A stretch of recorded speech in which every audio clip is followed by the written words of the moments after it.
নমস্কাৰ, মোৰ ইউটিউব চেনেললৈ সকলোকে স্বাগতম জনাইছোঁ।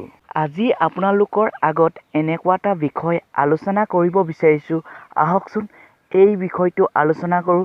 আৰু আপোনালোকে টাইটেল দেখি গম পাইছেই কি বিষয় আলোচনা কৰিব বিচাৰিছোঁ আপোনালোকৰ লগত। আহক আমি আজি এই ভিডিঅ'টো আৰম্ভ কৰোঁ।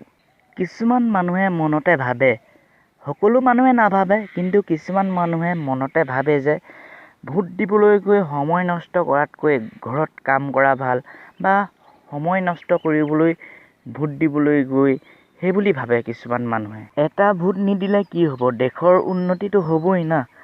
এটা ভোট কেঞ্চেল হ'লেও বা মই ভোট দিবলৈ নগ'লেতো একো নহয়, মইতো ইমান ডাঙৰ মানুহো নহয় মোৰ ভোটৰ কাৰণে যে অপেক্ষা কৰি থাকিব, এইবুলি কিছুমান মানুহে ভাবে। সেই মানুহবোৰে নিজকে ব্যস্ত কৰি ৰাখে চাহ খোৱাত, কফি খোৱাত, ফেচবুক, হোৱাটছআপ, ইউটিউব আদিত নিজকে ব্যস্ত ৰাখে, বা অন্য নিজৰ কামতে ব্যস্ত থাকে। জানেনে, আমাৰ দেশৰ চবকে বিকাশ লাগে, ভাল ইণ্ডাষ্ট্ৰী লাগে, ভাল চেলাৰী লাগে, বা দেশ কেনেকৈ চলে সেইটো আমাক নালাগে। আমি নিজে বিন্দাছ থাকিব লাগে, আমাক এইবোৰ টেনশ্যন নালাগে।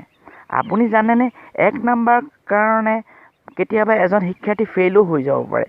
1 নম্বৰ কম হ'লেও আপুনি এটা চাকৰি নাপাবও পাৰে, বা এটা ভোট কম হৈ গ'লে এখন চৰকাৰ সলনি হৈ যাব পাৰে, বা এটা ভোট কম হ'লেও এজন ভাল ইলেকশ্যন কেণ্ডিডেট হাৰি যাবও পাৰে, আৰু 5 বছৰ আপুনি কষ্টৰে পাৰ কৰিব লাগিব। বৰ্তমান আপোনাৰ মোৰ একো নহয়, পিছত পৰিস্থিতিক দোষ দি লাভ নাই। গতিকে মোৰ ভোট, মোৰ অধিকাৰ, মোৰ তাকত। আহক আমি ভোট দিবলৈ যাওঁ।